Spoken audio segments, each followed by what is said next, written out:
Hello again.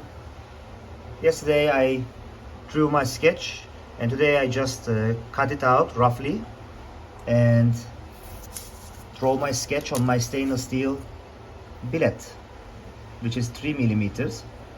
But I'm going to first get the contours of it with my disc grinder, and then I'm gonna file it down or just grind it down to 2 millimeters thickness, and then we carry on with beveling and so on.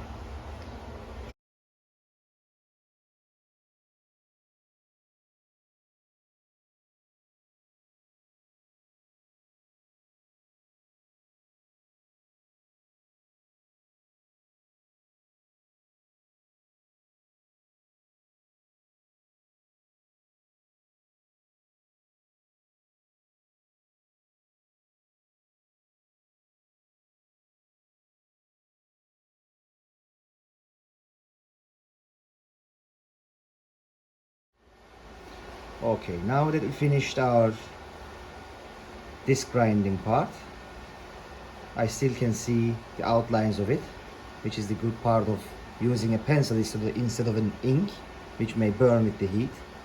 And I'm going to use my belt grinder here. And a couple of safety tips. I'm going to put this aside. Use heavy duty gloves, ear protection if you love your hearing or if you love music. And that's a must. It's a dust mask, which is crucial because this thing is gonna give lots of spark and lots of steel dust, which you don't want to inhale. And here we have a bucket of water, which we don't want our steel to overheat in this process, which can affect the end product. And even if you are using heavy duty gloves, it doesn't matter. It's going to burn your hand if you don't regularly dip it into water while you're using this beast. Okay, let's start then.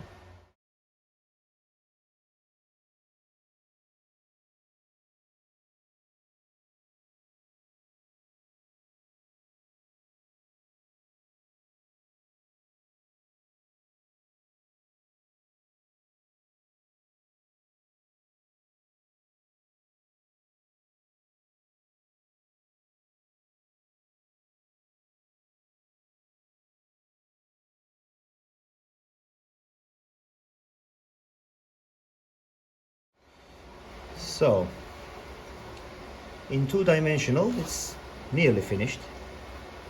It's still 3 millimeters thick, lack of bevel and the holes. And we're gonna make a light test, actually shadow test, which I like to call it like that. It's gonna give us an idea if this cutting edge here, is it perfectly flat or it has some bend on it, because you don't want your kitchen knife to have some kind of non-cutting, non-touching points on the cutting board, which will give you a hard time to slice cut your food. It's simply just putting the knife on its cutting edge to be and put the light source from the opposite side. And as you can see, no light is leaking from here, which means we have a perfectly flat line here to be beveled and to be our cutting edge. One more time. There shouldn't be any light leaking, and it's not leaking. Likewise at the tip. And that's it for today. See you tomorrow.